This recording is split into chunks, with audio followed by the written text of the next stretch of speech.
4 realtors, 0 BS. Tune in for the real deal on Dallas real estate. What's up, guys? Welcome back to Real Deals, Real Talk. We're back today. It's a beautiful Tuesday here in Dallas.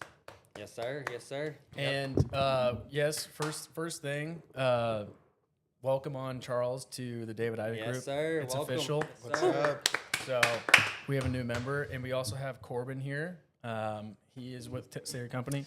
Housemaster Home Inspections. So Yes, sir. Corbin's going to talk about inspections today. Also, all of you guys were witness. I picked Rory McIlroy like 3 weeks ago. He picked Scotty Scheffler. Yeah. Obviously, Rory had an epic win Hey, congrats to Rory. on Sunday, and he completed the Grand Slam. So Well deserved. Well deserved. Congratulations. Cameron lost. Yeah. You should have bet me more. Hey. But hey, it's all right. It But happens. we're back. It happens. It happens. We're back, yes. And it is time for some more Real Deals, Real Talk. And we're excited to dive into it today. We kind of been going through the home buying breakdown with y'all. And as I mentioned, we forgot to, we left out some important stuff. We left out some insurance stuff. So we had Lily on last week. And today we have Corbin here to talk about the inspection side of it, because that's another important aspect that we didn't really dive in too much. But, it's important to know, what you should be looking for in an inspection and things you should be looking for and have a good inspector. So he's going to dive into the process of what that looks like and how that can be beneficial to you during the home buying process. So, Charles, you want to start us off here, man? Yeah, so Corbin, I'm just curious, what made you get into home inspections? Yeah, man. Kind of a weird pivot, actually. Was doing something completely different for many years after college and things like that. I was actually in IT, and I don't know, just hit a point where I was just like, what am I doing with my life? Why am I working for some company that doesn't care about me? And Corporate America. corporate America, and bad boss after bad boss, and anyway, had a discussion with my wife. I was like, yeah, I think I'm gonna quit my job. Yeah. No real plan, and So anyway. you didn't know when you were quitting. No, had Okay. no. Did you think about real estate, like realtors or anything? Or It was a thought there for a little bit, but no, yeah, I don't recommend that, by the way. I'm not endorsing everyone to quit their job without a plan, but Yeah. I have a great wife, and so she was supportive, and so I did some soul searching, and then, yeah, kind of met a family friend who was involved at, so my company is called Housemaster Home Inspections, and it's actually a franchise underneath a much larger, parent company called Neighborly. You guys may have heard. Okay. They've got a lot of home service brands, I like think I've heard of them. Yeah. I have Molly Maid, Mosquito Joe, Mr. Okay. Rooter. There's Oh a yeah, few I've heard of yeah. Mr. Rooter. ground guys. Anyway, this guy was involved with him, and he kind of kept calling me before I even quit my job. He was like, "Hey, I think you'd be really good at this." I was like, "Oh, no thanks. Yeah. I don't really want to own a franchise. That's kind of weird." Right? Yeah, big step.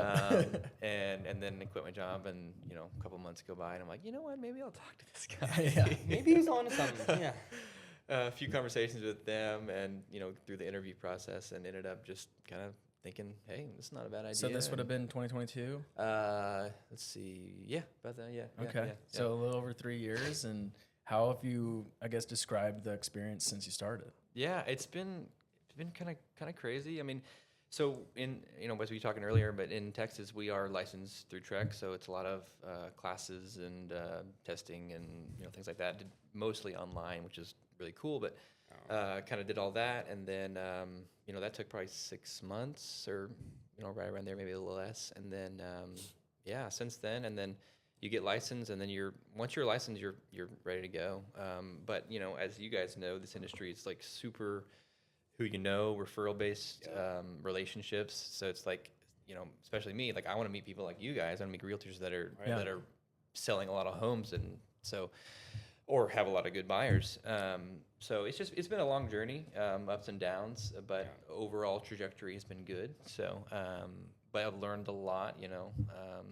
I think definitely in a better spot now than I was 3 years ago. Hey, but, I got you on our next deal. I'll hey, let you do there my go. dad's house. You heard and, it here. You heard it here. Hey, you heard it here. You heard it here. My dad's closing between May 7th or May 15th. It's a new build, so All right, I'm man. gonna have Corbin do that I got for it. us. Hey, those new builds can be tricky. You gotta watch out sometimes. You gotta watch Gotta out. get you a good inspector on those too. Yeah. Don't be fooled, guys.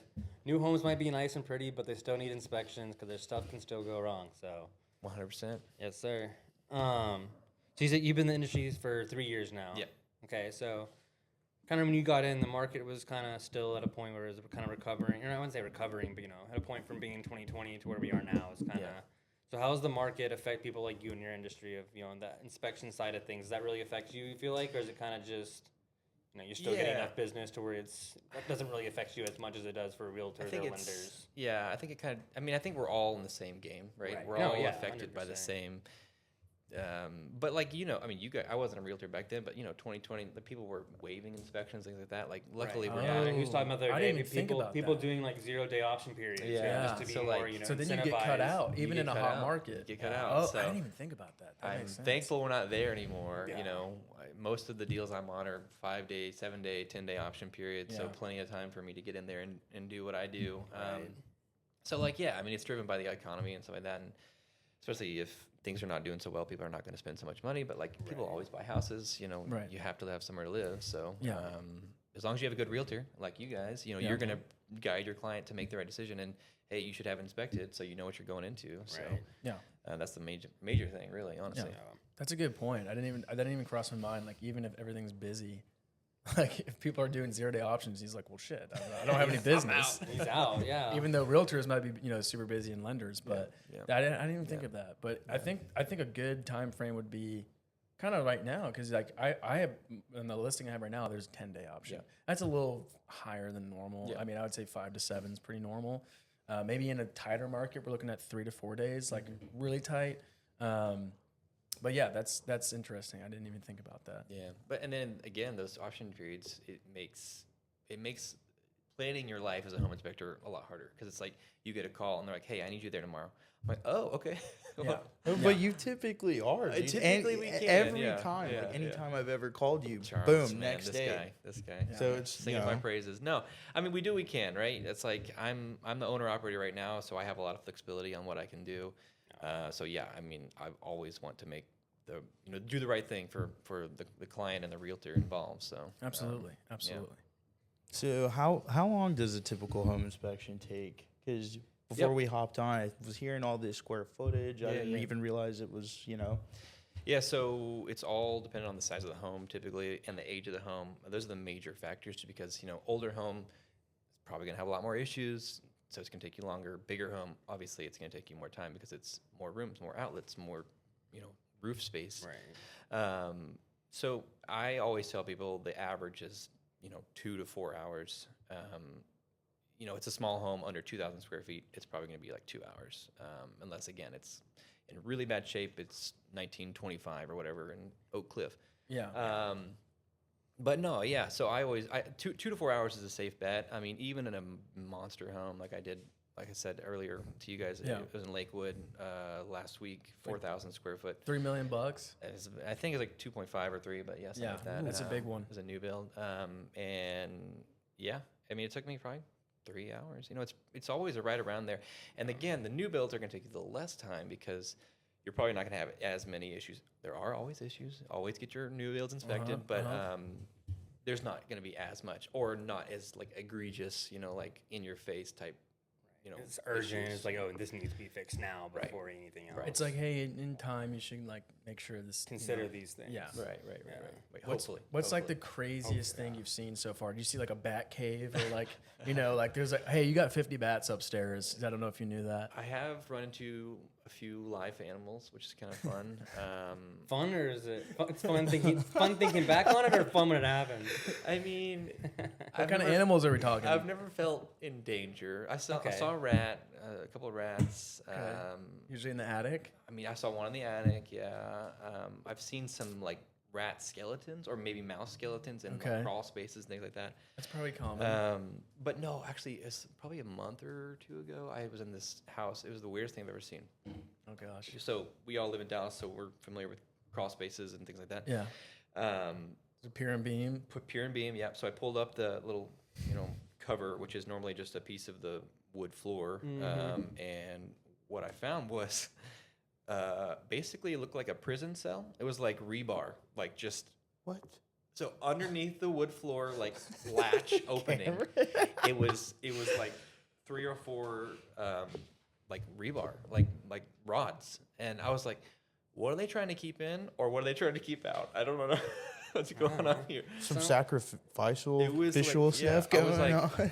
oh, is someone being kept in here against their will? Like, what's happening here? It's giving. So the other day I did a segment on the podcast where I asked them if it was a Zillow review or a country lyric, and there was one that Oh, said that was something so like, fun. there was one that said something like, "I fell in love with the kitchen, but lost my sanity in the basement." And I was it's like- giving that vibe right Yeah, now. It's like, who's yeah. who's trapped down here? Like, were Yeah. you trapped down here? What happened to Are you? you What's your- okay? Yeah. Are you okay? Like, I think half of us were like, damn, that could be a Zillow or a country song lyric. And then the other one was like, every time I drove by, it broke my heart. And I was like, that sounds like a Zillow or a country lyric too. Could be either one. And it was Zillow. It It was was, a Zillow. Zillow review. That was a good but no, segment. but yeah, that's I don't know. I don't think, you know. I found some weird rooms when I go look at houses, and there's been times where I've gone and I find like a little like under the little hobbit closet under the thing, and I'm like, oh, this is kind of cool. Like, what do you even use this for? And it's like, but I'm sure you've seen some crazier things of like you open up a crawl space, and they're just like, what's going on here? Like, why is this closed in like this? It was so weird. I mean, Like- I really, to this day, I still thought about it. I was like, maybe for the kids, but like, I don't know if you guys have opened up a crawl space latch. It's heavy. It's like, Yeah, it's it's solid. heavy, It's yeah. usually oak, so it's solid. It's like, I don't know, 30 pounds, 20. So it's like, no kid's going to get in there. First of all, and you have to have typically a pry bar or something, or a to lift it screwdriver. up. So like, why are you trying? Anyway, I was confused. I was like, maybe they've got like animals or something. Like they're raising like wild raccoons or something like that. I don't know. Yeah. I hate to leave you guys, but I do got to go write up an offer before 4 Come o'clock. on, this You're guy. good. Go right up an offer. Come back. Hard to us. deadline. I'm sorry. I got to go. I'll be That's back okay. as soon as I can. Hey, All right. Yeah. Make a scene while you leave. And there goes the audio levels. Yeah. Jeez. Yeah. All right. Yeah, thanks for that. well, what's included in I'll a be back. standard inspection and what's not? Yes. So typically, so in Texas, again, we're under TREC, so standards Right. of practice are what we have to follow. So all the major systems of the home, plumbing, electrical, HVAC, structural, electrical. So those are the major 5 components of the home. So everything underneath that as well is inspected. So yeah, and then like there are obviously things like sprinkler system, irrigation. That's an optional system. You don't have to do that. A lot of inspectors will charge for that. I don't. I just throw it in because it doesn't really add that much time to my inspection. So I'm like, I'm not gonna do that. Pool and spa is another one, which I do charge an extra fee for, and almost everybody does, just because it does take a little bit more time and expertise to go into. And things like termite testing, WDI, wood destroying insect, that's not included, but highly recommend, especially if it's an older home. You don't want to have termites or carpenter ants, things like that.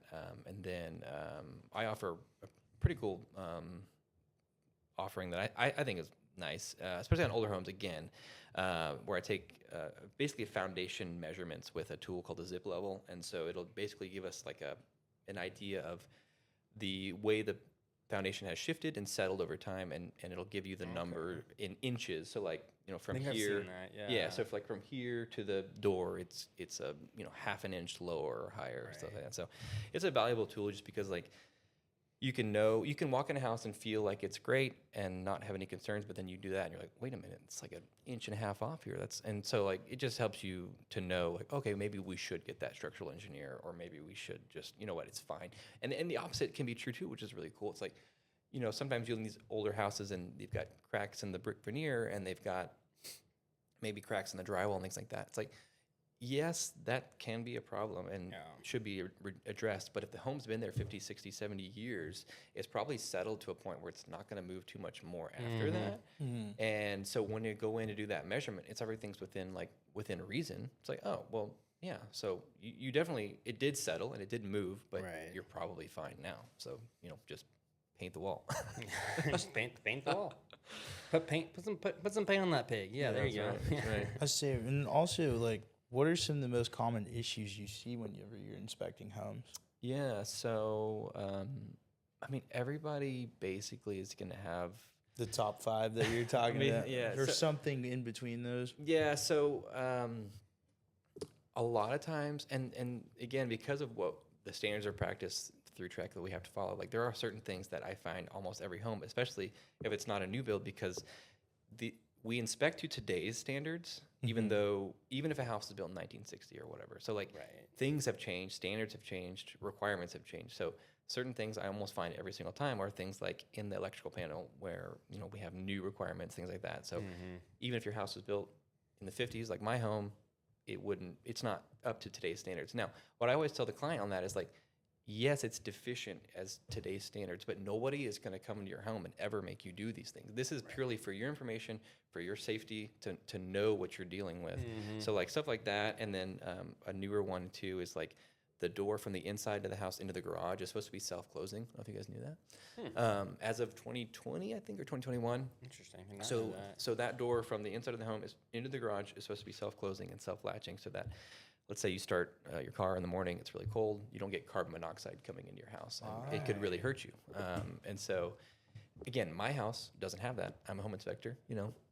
But again, nobody who has a house built before 2020 is going to have that unless they just went out of their way to go and do and they had they were concerned about it, they were whatever, and they just wanted to make it right. So those are the big ones. I mean, and then, you know, everybody has one or two small electrical things, you know, I don't know. And they're never major. It's always like that GFCI didn't trip when it should. It's like, okay, well, that's probably a simple, it's probably just needs to be swapped out with a new one or whatever. I mean, at least that's what you hope. But no, I mean, there's always just a few little things like that. So Right. What role, like, you know, for agents, you know, play in the inspection process? And also maybe some smart questions buyers should ask during the inspection process. Yeah. I mean, the agent's key. I value the agents I work with like a lot because they are, you know, we're on the same team, you know. Right. They Same want goal. what's best for the client. I want what's best for the client. Like my goal is really just to help people. Like, you know, that's my job is to look at the house, get in the home, you know what's going on with it. exactly. Like I just want what's best for them. And so like, I really appreciate good realtors that trust me and they, you know, value my work because it's like, it's never a question of like, oh, well, you're too expensive or da-da-da. It's like, no, this is my guy. Or, you know, obviously in Texas, we have to give, you know, a number of options, but I trust these dudes or, you know, women or whoever they are. And, you know, give them a call and they'll take care of you. Like that's really, I value that a lot. And that I feel like plays a huge role in that because then it's like the trust is there. If the trust is there from the realtor to the inspector, then the client is going to be even more likely to trust what you say and to not, it's fine to have questions, but like to be going like, who is this guy? Like, why are you, you know, do I trust you? Right. And then as far as, what was the other part of that question you said?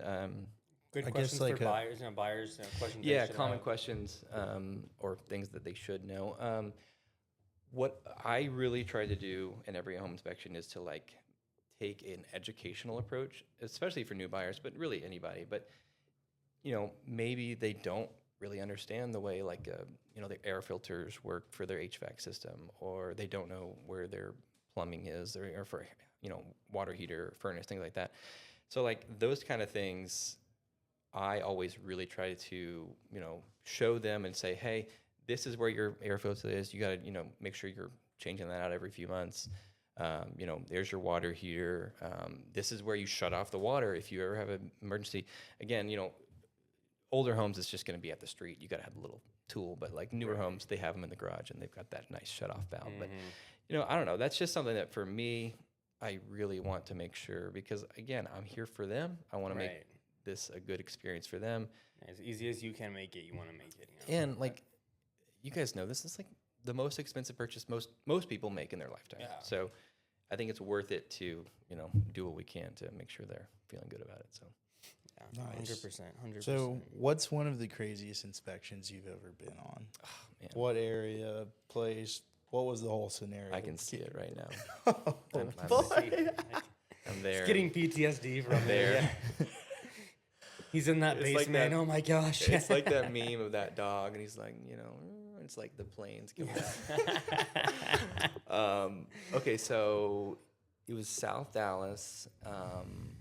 An investor called me, you know, and investors can be really good clients, especially if they have an inspection, because a lot of them would just say, no, I don't need to inspect it. I'm going to tear it down, or I'm going to, you know, gut it or whatever. So I was very thankful that she called me and, you know, was helping her out. And then Yeah, man, it was intense, man. It was. It's a beater. I've never. I had to take breaks every 10 minutes. Go outside and just kind of breathe. Get some Like, clean air. guys. Every surface you looked at, bugs, What? roaches. Gosh. In the daytime, by the way, like It's just I infested. see roaches. You know, they're common. You know, but typically it's like one here. In the nighttime, you know, they feel bold. They come out. These guys were just everywhere. every wall. You would just, and it was just like I felt kind of sick, and You felt like you probably had them crawling on you or something. I rushed home, showered. I was just like, I can't. Scrub twice. Yeah, you're like, And I had to tell her, I was like, listen, you know, here's the major issues, whatever, but like, you're gonna have to like tear out all the drywall. Like, you don't know you're infested, you know, like, so that was a tough one. That was probably, and again, you can see how I'm kind of like squirming. Like that was, I don't want to relive that. So thank you for that. yeah, no, of course. Have you ever go I know you're talking about crawl spaces. Have you ever go down and crawl into one? Is that Yeah, ever, that's what we do like- every single time. Yeah. Does that ever So seem anything crazy? I know you that's said probably the worst part of the worst part. every inspection. I mean, it's fine. It's whatever. It's part of Has the to be job. done. It's part of the job. I mean, but like there are good crawl spaces and there are bad crawl spaces, and most of them are bad. And if they're not like dirty, filthy, it's just like tight, and it's hard to move around, and you're crawling over pipes, and you're da-da-da. And so like I wear this like big like Carhartt coverall thing, and I put my gloves on, and my kids think it's really funny because I carry like a dumb like 6-inch knife, like just you never know. I'm like, Yeah, you never I'm know. not gonna bring a gun down there, but I've got a Right. little like raccoon. I'll get you. You never know. You never know. And I imagine, you know, you're probably going to do this for quite some more time. Yeah, and, man. you know, you might even have some crazier stories here You in the never near know. future. Yeah. I hope not, but you know, but also kind of hope I do because it's fun, right? Hey, So, it's part of the job. You Yeah. know, you never know what you're gonna see. yeah. Would you recommend sellers to get inspections? I think we may disagree on this, you guys being realtors, but I don't know. I mean, obviously, this is my business. This is my livelihood. So, like, I think everybody should have inspected every month. Yeah, exactly. Whether you bought your home 5 years ago, get it inspected every month. Yeah. I mean, I mean, I offer all of the things, right? And so, seller's inspection is one of them. Obviously, whenever you buy a home, that's the major standard inspection. I also offer like a home maintenance inspection. So, like, and it's not caught on a lot, but I think it's like for the person who's upper middle class, doing really well, been in their house 10 years. Hey, you know what? Maybe I should I don't really want to move right now, but maybe I'm thinking about it in 2 years or something. And like, or even not like, hey, I've got concerns or I've just got questions. So, but no, for sellers, I mean, I don't know. I think it's a great thing because then you know what you're dealing with. You're not going to have surprises when the other inspector comes in and says like, hey, everything's gone to hell. You got to, do it. And what's interesting is I have a good realtor friend who's was based in California, and now she's here. And she said that almost every single deal in California, they do a seller's inspection. And she was kind of confused why there wasn't more of that going on here. I know like there's the issue with the seller's disclosure, and it's like you'd rather not know. And so there's like part of that, I guess. Right. But like, I don't know. It's interesting. I think it sounds like it could be a regional thing. I don't know. Or maybe it's like a market too. Like maybe the more higher end, it's more common because they're like, I don't care. I just want to get it done. Versus like, lower cost homes. Like, well, I'd rather not know. And that way it just sells. So I don't know. I do think it can bring value, and then it takes away some of the headache and like the question marks, for a seller. I like the, idea of just taking away the headache from all of it, Yeah. So I think that's a good piece. And I guess anything else you want to add, or any educational things, personal things that, you want to give out to the viewers, secret sauce, Corbin sauce. Secret sauce. Oh man, I don't know. I've been great to be here, and it's been so much fun to meet you guys and see you again, Charles. But no, I don't know. I think if you got questions, give me a call. Even if you're not going to book an inspection, let me know. I'd love to help you out. I'm here for you. And yeah, I don't know. What else do you want to know? What about you, Cameron? I'd say one more thing. I often get the question is, yes, your option periods are usually those 5 to 7 days. Sometimes you get 10. At what point do you think is it first day of option period, do you want to get the inspector in there? You know, when's too early, when's too late? Kind of break that down of, you know, when's a good time to get someone in there. That way you have time to figure out, you know, if there are things to fix. You need to fix this now, or Yeah. You know, what's, I mean, obviously, most of the time, it's can you get here first thing, right? Day one. And the thing is, especially with a home that you are mostly sure there's going to be issues, or it's an older home, it's like, okay, I want time for my roofer guy to get here, my plumber to get here, my HVAC guy to, because like obviously I'm the first line of defense, but I'm more of a general practitioner, right? Like I can tell you what's wrong, and then you bring in the expert in that field plumber, the electrician, to really get into the details and say like, okay, you know, it's wrong, and here's how we fix it, or you know, this is what it costs, and then that way the realtor can either say fix it, or we're going to take it off the, you know, price and things like that. So you negotiate, right? So I do think earlier the better. I mean, you get more time to handle all the rest of the things. So yeah. What are common things that you see with like commercial inspections? And you know, I think we were talking earlier. You know, it doesn't necessarily go through Trek. So what are some red flags, some things that you see? What could save, you know, a potential deal for a commercial person? Yeah, I think for commercial, it's just a whole different ballgame. Again, it's very strange to me that you don't have to be licensed to do commercial I didn't know that till you said property that. inspections. I don't get it, man. But it's a different animal. You it's know, just weird because like you're talking millions and millions and millions of dollars versus, you know, a home which could be $500,000. It's just like something's not adding up. So I think there's a lot more to go wrong with that than there would be with the home, but but I think most commercial buyers are going to be interested in mainly structural things. You know, like how's the roof? That's the big one, right? How's the roof doing? I don't want leaks. And then like, you know, foundation, things like that. Because a lot of times, you know, if it's, you know, retail space, like they're probably going to gut it all out anyway and make it their own or whatever. I did do a like a preschool a couple of years ago, which was kind of interesting. I think it was going under new ownership, and so they just kind of want to make sure like the building was, you know, in good condition. And so there's a lot of value there because that's basically just like 10 or 20 mini home inspections, because like each little room had plumbing and it had AC and it had, you know, electrical, and so it's just like it was. And the way I did the report too was kind of like there's just like basically little homes. And same thing for like apartments, things like this, which I've done a couple of those as well, where it's just like, you know, if it's an investor trying to buy it or whatever, they want to make sure that, you know, they're not buying crap. So How long would it like say? I wouldn't say it's something like this, but like let's just say like a quadplex or you know. So you're getting into like half day or full day kind of, you know, as far as like what I'm going to charge. I did one up in Sherman. I think it was like 20 units, and it took me only like a day. So like, I mean, even less than a full day. But like, there are a lot of factors that go into that too. It's just like, okay, some people you're not going to get access. Like if somebody's sleeping or whatever, they work at night, and like the you know, the owner was like, sorry, like we can't do it. So it's like there's factors into that. And then typically the thing about, you know, stuff like apartment buildings like that, they're always going to be a lot smaller. So it's like, you know, talking 500, 1,000 square feet. So it's not going to take you very long.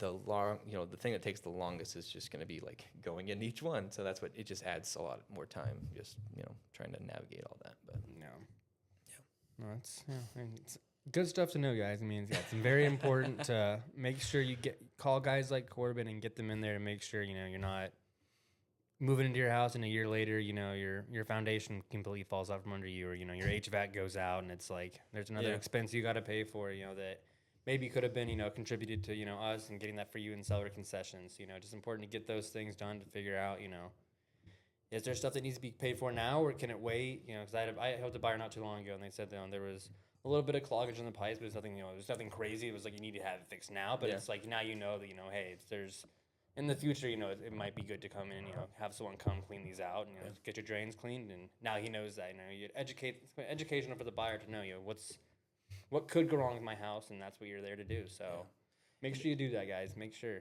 the other interesting thing about that, which I'm assuming you guys talked to an insurance agent last week, or? Yes. So like that part of it has become such a much more of a conversation, even from my point of view, because I'm saying I'm having to like, again, I'm trying to guide them, help them, like, hey, the roof is in fine condition, but like it may not be insurable, and so like that the insurance market has changed so much, and it's not for the better. So it's Well, like she was saying something about like getting negotiating like on our behalf, as a realtor, negotiating for a new roof can make such a difference when it comes to insurance. Your insurance can go down so much if you just negotiate for a new roof because you don't have to worry about that potential risk of oh it's gonna break or it's partially broken now, and just go ahead and address that and just get it fixed and get it out of the way. It'll make your insurance go down, but I'm sure there are certain things probably on y'all's end. You're saying, hey, it affects y'all's business. In what ways do you think it affects? Well, again, the roof is the main thing. It's just like, I'm trying to do my best to say like, hey, it's fine. You're probably not going to leak, but it's definitely more than 10 to 15 years old. It's showing where you may have trouble getting insurance, and like that is such a different conversation. And most of the time, a good realtor is going to have those same conversations, but like, it's just something you may not have considered, especially if it's your first home. It's relatively affordable, Right, say, you didn't even think about that. let's say under $300,000, whatever. It's just like, oh, we're going to buy a house. But it's like, well, if you can't get insurance, you're really screwed. And then you have to buy a $20,000 roof. It's like, ooh, it's not going to be good. So, anyway, I don't know. The insurance world is crazy. Yeah, I know. It sounded like it. We're telling her, I don't think I could do what she does. I love what I do, and I don't think I could do the insurance side of it. It's just not. Can't find love in that one. I can't. No, she was saying that we had a joke as of lately because I made a video not too long ago. We were at a house tour, and I was like, homes are sexy, guys. Homes can be sexy, and then insurance, the number side of it's not sexy. It's like the loan side. It's not really. You don't have that shiny object of like, hey, like come look at this cool house. It's like. Here's some numbers for you to look at. It's like, no one likes the numbers. No one likes that. But you got anything else you want to ask Charles or No, anything? no. Anything from you? I think you know what time it is. It's time for. Uh-oh. Please tell me you have sound effects. It's time for trivia. Yes, it is time for one of our favorite segments. So what we do is we do some Dallas trivia on all of our guests and see who ranks the highest. So Okay, just caveat before we get started. Are these sports related? there's a couple that are. Okay, that's fine. I'm not much of a sports head. That's so, okay. That's okay. You'll be all right. You'll be all right. Okay. All right. Let's see here. Here they are. We'll start off easy for you. All right. What Dallas venue is home to Texas State Fair iconic mascot Big Tex? The Texas State Fair? Okay, and where is that held? The name of it? You had part of it. It's Fair Park. Fair Park, yes sir. Oh my gosh. Yeah. Sorry. It's like kind of a trick question. Right? I don't know. I just call it the fair. I mean, it is, because there's other things there. So, yeah. All right. What is the tallest building in Dallas? The green one? Do you know the name? No idea. Is that the right one? That is the Bank of America Plaza. Yes. Yeah. The green lights. Yes, you know green what light I mean. building. You know what Yes, I mean. yes. Yeah. Yes. Which Dallas shopping mall was one of the first air-conditioned malls in the United States? North Park. Yes, sir. I love North Park. Nice. I didn't even know that. Yeah. It's a super old. I feel like really weird, lame when I say that, but like I really love North Park. It's just it's really nice. It's very vibey. It's good, I'm not always shopping there, but like it's kind of nice walk to around. be there. Yeah, Just it feels enjoy nice. It I mean, it is on fancy. a hot summer day too, and you Yeah. go in there and it's like free AC. free AC. Exactly. What's better than that? Nothing better than that.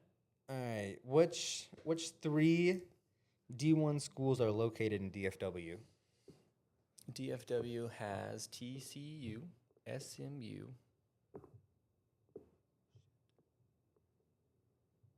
Hold on, I'm thinking. More north. UTD's not. Not UTD. No. Because More north. It's more north. UNT. UNT. Yes, sir. I don't even think of Denton as DFW. No. No. That was a weird sound. Let's see. What is that? What are sound, the- Cameron? Yeah, what was that? What did is this. it? It's the way Cameron cat calls. I don't know. Yeah. It's my cat. This is It's my mating call. mating call. All right, hit me up. Come on, let's All do right. this. What I'm on a roll. Name all of the major league sports teams in Dallas. Okay. Dallas Stars, Texas Rangers, Dallas Cowboys. Do we have a soccer team? We do. And we got that right there too. I said Stars. Oh, the Mavericks. Sorry. Yeah. But the soccer doesn't count, right? Because that's not like. Is it on there or what? It's on here, but you know. So it's 5. I don't have any idea what they're called. Like the ballers. You know? FC Dallas. FC Dallas. Yes, Okay. FC Dallas. And then you left off one more. And the DFW itself. I think our major sports teams that we have. DFW. What are you trying to say? You said Stars, Stars. Mavericks, Cowboys. Mavericks, Rangers. Rangers. There you go. I already said Rangers. Did you? Okay, Yeah, okay, yeah, okay. yeah. Rangers I mean, and come the on, they FC won the Dallas. World Series. Come on. Yeah, hey, you gotta give them some credit. Come on. Gotta. Which Dallas-founded restaurant chain is known for its baby back ribs jingle? Chili's. Yeah. Wait, is that from Dallas? Yeah. Yeah. I didn't know They're that. founded in Dallas. Man, Uh, a 3 for $10. Come on, that hits. And then we'll do one more. We'll leave it off on a good one here. You know, Alright. Starting off the week with we'll end the week with these. But which drink has become a Tex-Mex staple and is originally known and being found in Dallas? I mean, a margarita. Yes. I was gonna say Mambo Taxi. Hey, Mambo. Ooh. You love a good I Mambo. thought you were but gonna go yes, more margarita. specific Yeah, than no, that. Margarita, Okay. yes. Oh, come on. Yeah. And then going off of that one, which food has become was founded in Dallas and is a Tex-Mex staple? founded here. It was, yes, invented in Dallas, yes, and it's become a Tex-Mex staple across. I mean, nachos, quesadillas. No, that's like that's like ancient food. What? One more guess. Fajitas. Fajitas. Yes, Oh. Okay, I can Yes. see it now. I can see that Yes. now. Okay. we're the founders of fajitas. Yes, Man. but hey, that wasn't too bad. You didn't do too bad. Some people do a lot worse. I did a lot worse than they did. He That did last it to one. me the first time, and I was like so caught off guard. I was like, dude, like what? Like Were they Dallas questions as well, or? he asked me Texas ones. I'll throw you two more. That were Okay. I'll throw these in just for the for curveball. it, What's the state fruit of Texas? Oh God. Yeah, right. State fruit. I didn't get this one right. Hold on. Is it large or small? It can depend. It's a pretty large. It's mid-sized. What even grows? It can't be. It can't be a peach. It can't be an apple. It can't be a banana. It's in pies. Okay. What'd you say? I said, isn't it in pies? This In fruit? pie? It could be. Oh. Oh wait, no, never mind. I thought maybe If you wanted it to be, it could be. maybe I'm thinking You can put anything in a pie, man. that's I mean, true. yeah, if you really wanted to, yes. I'm drawing a blank here. Wild guess. Honeydew melon. No, that was kind of close, but no, Cantaloupe. it's ruby red grapefruit. It's circular in shape, you know. I guess South Texas. Yeah, you right. know. That's yeah. And then the other one that I don't know. I would never have guessed this either, but it's a state vegetable of Texas. Oh, come on. Corn. No. Hold on. Give you one more guess. A state vegetable. Does it make sense? I'd say so. And if off the top of your head, no, but like if you think about it, like yes, it could make sense. Yes. Once I say, you'll be like, okay, that does make sense. I guess Jalapeno. that's what I thought, but no, it is a sweet onion. Oh, well, that's kind of boring. Yeah, right. And I guess the reasoning behind it was because you put onions in your chili, and that's the state dish of Texas. It's Yeah, chili, so it's okay. like you put onions in your chili, so it's like no. I guess Cameron's that's where- scarred from these questions. I It am seems scarred like. from it. I am. Well, I appreciate you trying to validate that you're not crazy and not knowing them, you know, Right. because like that's important. You know, I would do the same thing. You don't know these things? Come on, guys. I mean, this is common knowledge. Cameron You didn't is learn that slightly in school? crazy. You didn't learn that in school? Yeah, no. I sure as hell didn't. But no, you didn't do too bad. Well, you're definitely in the rankings somewhere. You know, I would say, I think he's probably top 3, top 5 so I'd far. say so. I'd say so. Not too bad. It's not bad. Yeah. But hey, we appreciate you coming on. Yeah. And again, guys, if y'all have any questions about what we talked about today, or you want to know more about the home inspection process, reach out to us. Let us know. We can get him back on here anytime to answer y'all's questions. And what's your Instagram? Drop your at. We'll link it. I we'll have link like it. 3 accounts. So That's fine. Hey, he's all over the place. I don't He'll want to get find my you. Yeah. personal. I guess I could get my personal, but no. Yeah. Yeah. All right. We'll link it. We'll link it. But yeah, y'all stay tuned. On Thursday, we got another title guy coming in to talk about the title process. That'll be exciting. Dylan Layden. So stay tuned for that, guys. But in the meantime, catch this episode. Let us know if you have any questions. Go follow us on Instagram at realdeals.realtalk, and we will be back on Thursday. Peace. Peace.